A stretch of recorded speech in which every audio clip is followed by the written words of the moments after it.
내가 너와 함께 하리라. 수서교회 황명한 목사. 인도의 테레사 수녀님이 미국을 방문해서 모금 운동을 하게 되었습니다. 가난한 사람들을 위해 할 일이 많았기 때문에 어떤 사업가를 만나서 기부를 부탁했습니다. 바쁜 일정 중에 시간을 내준 그 사업가는 수녀님에게 물었습니다. 지금 가장 절실히 필요한 것이 무엇인가요? 어떤 일을 하는데 필요한 금액이 얼마인지 말해달라는 뜻이었는데 수녀님은 잠시 생각하더니 이렇게 대답했습니다. 글쎄요, 지금 저에게 가장 절실하게 필요한 것은 예수님입니다. 그 말을 듣고 사업가는 큰 충격을 받았다고 합니다. 누가 여러분에게 지금 당신에게 가장 절실히 필요한 것이 무엇인가요? 이렇게 묻는다면 뭐라고 대답하시겠습니까? 건강입니까? 직장입니까? 돈입니까? 아닙니다. 예수님입니다.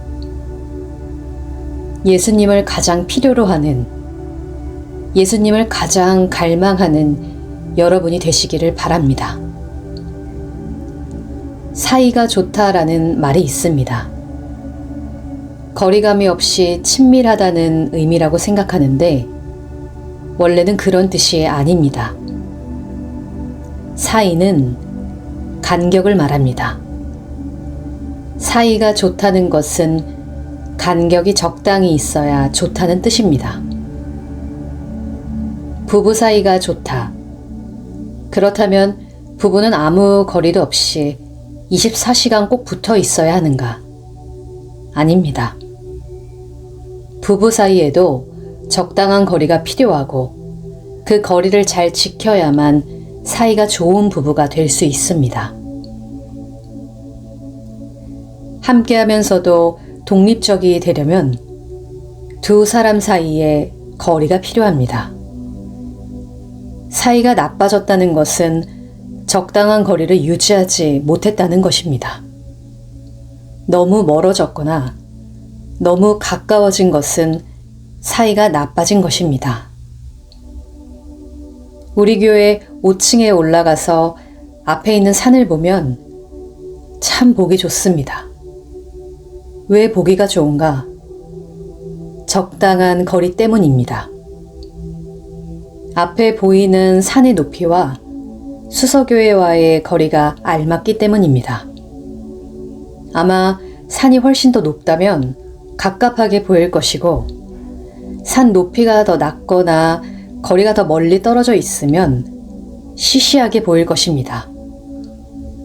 하늘의 해와 달과 별도 적당한 간격을 유지하기 때문에, 즉 사이가 좋기 때문에 질서 있게 움직이고 있는 것입니다. 그러므로 우리는 모든 사람과 모든 사물에 대하여 더 나아가서 하나님에 대하여 사이가 좋아야 합니다. 나하고 맞지 않는 사람과는 거리가 멀어야 사이가 좋은 것입니다. 마귀하고도 원수가 되는 것이 가장 좋은 사이입니다. 그렇다면 나와 그것과의 사이가 좋은지 나쁜지 어떻게 알 수 있을까요? 사인이 옵니다. 지금 내가 어떤 것 때문에 너무 신경이 쓰인다거나 두렵거나 걱정, 근심, 원망, 불평이 있거나 분노하거나 좌절하고 있다면 이 모든 부정적 감정들은 사이가 나빠진 것입니다. 부부가 서로 갈등하고 다툰다거나 자녀들이 속을 썩인다거나 돈 문제 때문에 걱정이라면 이것은 다 사이가 나빠졌다는 표시입니다. 어떻게 하면 회복할 수 있을까요? 하나님과 나와의 사이를 정확하게 설정하면 됩니다. 나와 하나님 사이는 어떤 거리가 이상적인가? 간격이 없는 상태, 거리가 제로인 상태가 최선입니다. 모든 것과는 간격이 적당히 있어야 하지만 하나님과는 없어야 합니다. 내 마음이 하나님과 완전히 밀착해야만 다른 것에 마음을 뺏기지 않고 그것들과 적당한 사이가 될 수 있습니다. 전문 용어로 말하면 하나님과 딱 밀착했을 때 모든 관계가 리세팅이 되는 것입니다. 절대자 하나님과의 관계가 바로 될 때 이것이 전체의 균형 감각을 깨워서 다른 모든 것들을 제자리로 돌려보내기 때문입니다. 그러니까 사람마다 넘버원은 똑같이 하나님이어야 합니다. 그러나 넘버 2, 3는 사람에 따라 다 달라질 수 있고 그것은 하나님 안에서 자동적으로 이루어집니다. 이 놀라운 메커니즘을 잊지 않기를 바랍니다. 그러므로 마음속에 어떤 것에 대해서 부정적 감정이 생기면 그 순간 깨달아야 합니다. 지금 내가 하나님과 멀어져서 이것을 붙잡으려고 하는구나. 예를 들면 내가 돈이 없어서 불안하다면 문제는 돈이 없는 것 자체가 아닙니다. 하나님보다 돈을 더 가까이 붙잡고 하나님을 그 문제 앞에서 밀어내고 있는 것입니다. 그러면 돈이 필요 없다는 말인가? 아닙니다. 필요하죠. 그러나 내가 먼저 하나님과 연합해서 그 안에서 기뻐하고 만족한 상태에서 돈 문제를 해결해야 합니다. 그런데 너무나 많은 사람들이 하나님과 밀착되려 하지 않고 세상의 어떤 문제에 내 마음을 밀착시킵니다. 그래서 하나님과의 사이도 틀어지고 그 문제와의 사이도 틀어지는 것입니다. 내 인생이 왜 이렇게 꼬이고 복잡할까? 그 이유는 하나입니다. 하나님과의 사이가 나빠졌기 때문입니다. 그렇다면 하나님과 내가 밀착하면 다른 것들이 뒤로 물러가는데 그렇게 물러간 다른 것과 나와의 관계는 완전히 사라지는가? 그렇지 않습니다. 그것도 사실은 하나님이 내게 주신 관계입니다. 가족도, 회사도, 내가 사랑하는 모든 것들도 하나님이 내게 주신 선물인데 끊어지겠어요? 정확하게 말하면 하나님보다 더 사랑했던 우상화된 관계가 끊어지는 것입니다. 그 결과 그것이 있어야 할 본래의 자리로 돌아갑니다. 그래서 사이가 회복되고 그렇게 될 때 하나님이 그것을 책임지는 것입니다. 이것이 성경의 약속입니다. 오늘 본문은 하나님께서 남유다 백성들을 바벨론 포로로 보낸 후에 다시 해방시키겠다는 내용입니다. 고레스라는 왕을 사용해서 불러오겠다는 것입니다. 아니, 우리를 사랑하신다면서 왜 그런 고난을 주십니까? 포로로 보냈다가 다시 돌아오게 하는 그 복잡한 일을 왜 하시는가? 포로로 보내지 않으면 될 것 아닙니까? 그 이유를 설명합니다. 너희와 나는 사이가 좋아야 되는데, 왜냐하면 너희는 내 백성이고 내가 너희를 사랑하기 때문에. 그러니까 너희가 나를 모든 것보다 더 사랑해야 되는데, 말로는 나를 사랑한다고 하면서 나보다 세상을 더 사랑했다. 그래서 너와 나의 사이가 나빠졌다. 이 잘못된 관계를 고쳐야 하는데, 그런데 내가 너희를 너무나 사랑하기 때문에 버릴 수가 없어. 그래서 너희들을 나에게 돌아오게 하기 위해서 바벨론의 포로로 보내겠다는 것입니다. 거기 가서 너희들이 좋아하는 세상을 경험해보라. 그리고 회개하고 돌아와서 나와의 관계를 새롭게 하라. 그러므로 이 고통은 너희들의 마음을 내게로 돌이키게 하는 과정이다. 그러므로 고통은 당하겠지만 그 고통 속에서도 너희들이 잊어서는 안 되는 것이 있다. 내가 너희를 사랑한다는 것이다. 이어서 성경 말씀입니다. 그러나 나의 종 너 이스라엘아, 내가 택한 야곱아, 나의 벗 아브라함의 자손아, 내가 땅 끝에서부터 너를 붙들며 땅 모퉁이에서부터 너를 부르고 너에게 이르기를 너는 나의 종이라. 내가 너를 택하고 싫어하여 버리지 아니하였다 하였노라. 8절은 내가 얼마나 소중한 사람인지를 말해줍니다.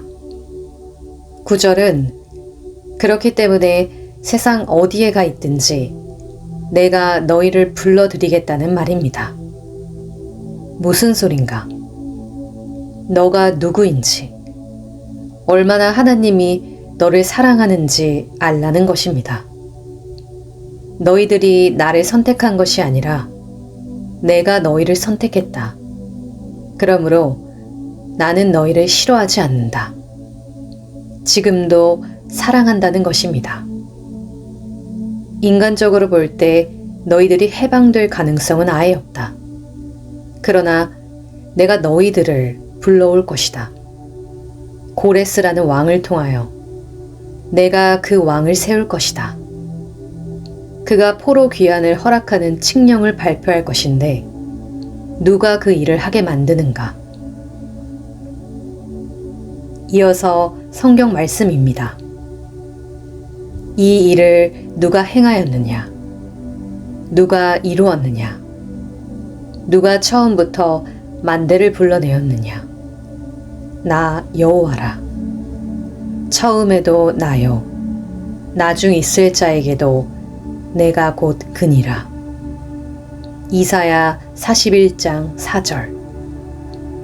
바로 여호와 하나님입니다. 이스라엘 백성들이 바벨론 포로로 끌려간다 해도 거기서 회개하고 하나님과의 사이를 회복한다면 내가 너희들을 위해 세계 역사를 움직여 가시겠다는 약속입니다. 하나님의 자녀들에게 주신 엄청난 특권입니다.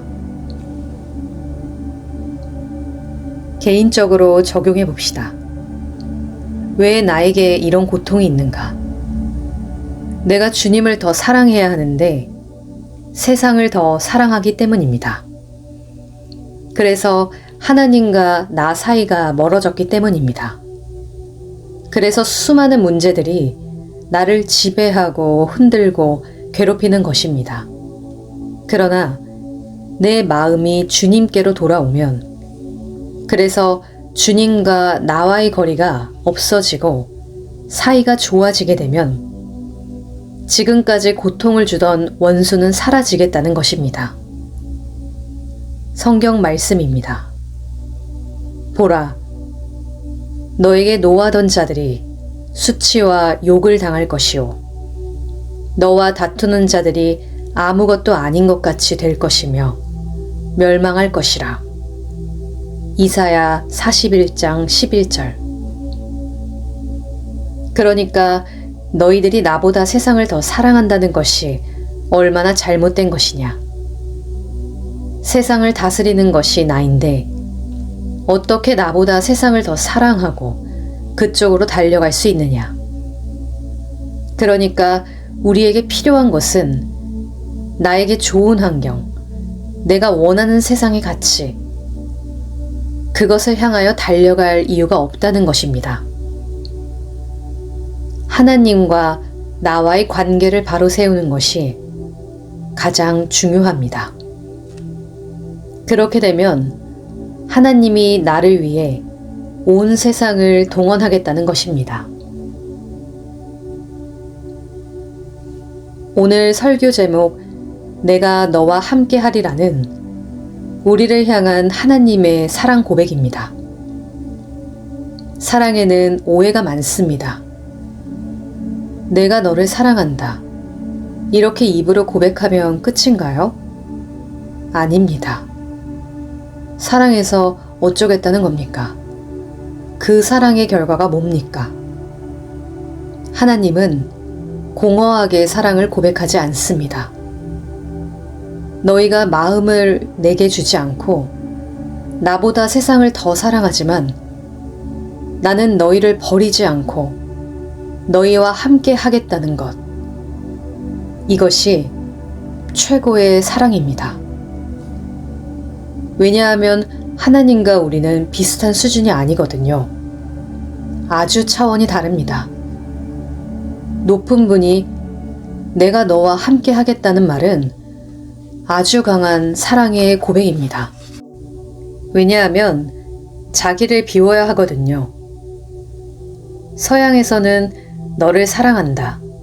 이런 말은 많이 하는데 그 내용이 공허한 경우가 많습니다. 매일 10번, 20번 사랑한다고 외치면 뭐예요? 금방 삐져서 함께 있기 싫다고 짐 싸가지고 떠나면 그것은 사랑이 아닙니다. 사랑하기 때문에 헤어진다고? 이런 말을 종종 하는데 거짓말입니다. 그러나 동양적인 사랑은 사랑한다는 말은 별로 안 해요. 그러나 끝까지 함께 합니다. 이게 진짜 사랑입니다. 그래서 히브리어에서 가장 사랑한다는 말은 I love you. 내가 너를 사랑한다가 아니라 I am with you. 내가 너와 함께 한다는 말입니다. 성경에서 너를 사랑한다는 말보다 더 강력한 말은 내가 너와 함께 하리라 는 말입니다. 이보다 강력한 사랑 고백은 없습니다. 여러분, 하나님이 나와 함께 하심을 믿습니까? 사도 바울은 이런 말을 했습니다. 하나님이 우리와 함께 하신다는 것은 무슨 뜻이냐? 역사적 사건을 예로 들고 있습니다. 이스라엘 백성들이 광야로 들어갔는데 물이 없었잖아요. 그런데 반석을 치면 물이 나왔습니다. 성경 말씀입니다. 다 같은 신령한 음료를 마셨으니 이는 그들을 따르는 신령한 반석으로부터 마셨음에 그 반석은 곧 그리스도시라. 고린도전서 10장 4절. 그들이 가는 곳으로 물줄기가 따라왔다는 것입니다. 생수의 근원이신 예수님이 그들과 함께 하셨다는 거예요. 그래서 목마를 때마다 마시게 했다는 것입니다. 그러니까 이스라엘 백성들이 광야를 행진하는 동안 위로는 불기둥과 구름기둥이 있어서 갈 길도 인도해 주시고 추위와 더위도 이기게 해주시고 만나와 메추라기로 먹여주시고 아래로는 생수의 근원이신 예수님이 물줄기를 끌고 따라다니셨다는 말입니다. 하나님은 안 보이는데 어떻게 나와 함께 하시는가? 보이지 않는 하나님이 그들과 함께 하시면서 그들의 삶을 입체적으로 책임져 주셨다는 것입니다. 오래전에 어떤 가정을 신방하게 되었는데 그 가정 형편이 참 어려워 보였습니다. 갑자기 사업이 부도가 나서 살고 있던 큰 집을 차압당하고 부랴부랴 지하 단칸방으로 이사 오게 되었는데 너무도 불편하고 힘든데 더 힘든 것은 혹시 주님이 나를 미워하시는가? 나를 버리셨는가? 그런 생각이 더 힘들게 한다는 것입니다. 그래서 지금 뭘 먹고 어떻게 사세요? 물었더니 그런데 목사님, 참 신기해요. 정말 아무것도 없는데 어떻게 사나 막막한데 또 뭔가가 생겨요. 우연히 누가 뭘 보내주기도 하고 1년이 넘도록 수입은 한 푼도 없었는데 한 번도 굶지 않고 먹었어요. 살아가고 있는 게 참 신기합니다. 저는 조금 전에 읽었던 고린도전서 10장을 가지고 말씀을 전했습니다. 광야를 행진하던 이스라엘 백성들이 하나님이 내려주시는 만나와 메추라기를 먹고 목마를 때 마시도록 해주셨는데 이것은 보이지 않는 주님이 함께 하시면서 그들의 삶을 책임져 준 것입니다. 하나님은 이 가정을 버린 것이 아니라 주님이 지금도 함께 하시며 삶을 돌보고 계신 겁니다. 이 말을 듣고 두 분이 울면서 얘기를 시작했습니다. 남편이 신학을 하겠다고 약속했는데 언젠가는 시작하겠다고 말하면서도 사업을 내려놓으면 내 생활을 누가 책임지겠느냐. 충분히 모아놓고 시작하겠다고 계속해서 미뤘는데 갑자기 부도가 났습니다. 벌을 받는다고 생각했는데 그래서 낙심하고 두려워서 하나님께 나가지도 못하고 방황하고 있었는데 목사님의 말씀을 들어보니 하나님은 아직도 나를 사랑하시고 나와 함께 하시고 너의 삶은 내가 책임진다. 이것을 보여주고 계시는 것 같습니다. 말씀을 듣는 중에 제 생각이 변했습니다. 가진 것은 아무것도 없지만 하나님이 나와 함께 하심을 믿고 내 삶을 책임지실 것을 믿고 하나님과 약속한 그 길을 향해서 걸어가겠습니다. 그때가 가을이었는데 그해 겨울에 신학교에 들어갔습니다. 어니 젤린스키라는 학자는 두려움에 관한 책을 썼는데 제목이 재미있습니다. 모르고 사는 즐거움입니다. 무슨 뜻일까요? 사람들이 괜히 어설프게 알아서 너무 많은 걱정을 한다는 것입니다. 요즘 사람들이 왜 이렇게 걱정이 많은가? 너무 많이 알아서 그렇습니다. 정말 중요한 것은 모르면서 사소하고 잡다한 것을 너무 많이 알아서 문제라는 것입니다. 여러분, 세상을 다 몰라도 됩니다. 앞으로 세상이 어떻게 될지 누가 알겠습니까?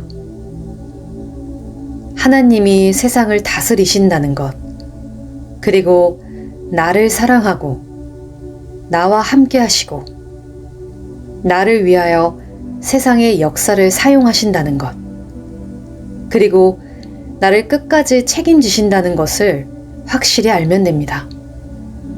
오늘도 두려워하지 말고 놀라지 말고 하나님이 나를 붙들고 나와 함께 하심을 믿고 살아가는 여러분이 되시기를 축원합니다.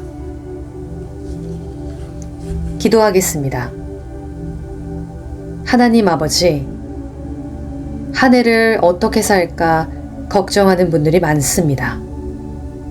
그러나 가장 걱정해야 할 일은 하나님과 나 사이가 멀어지는 것입니다. 하나님과 나 사이만 좋다면 이 세상에 걱정할 일이 아무것도 없습니다. 그렇게만 되면 모든 것과 나와의 관계도 제대로 될 것이고 하나님이 내 원수들을 다 물리쳐 줄 것이고 나를 위하여 세상의 역사를 사용할 것이기 때문입니다. 우리가 얼마나 존귀한 하나님의 백성인데 하나님이 아니라 세상에 마음을 준단 말입니까? 그러므로 이제 세상을 바라보며 두려워하지 말고 하나님과 함께 걸어가게 하소서. 예수님의 이름으로 기도드립니다. 아멘.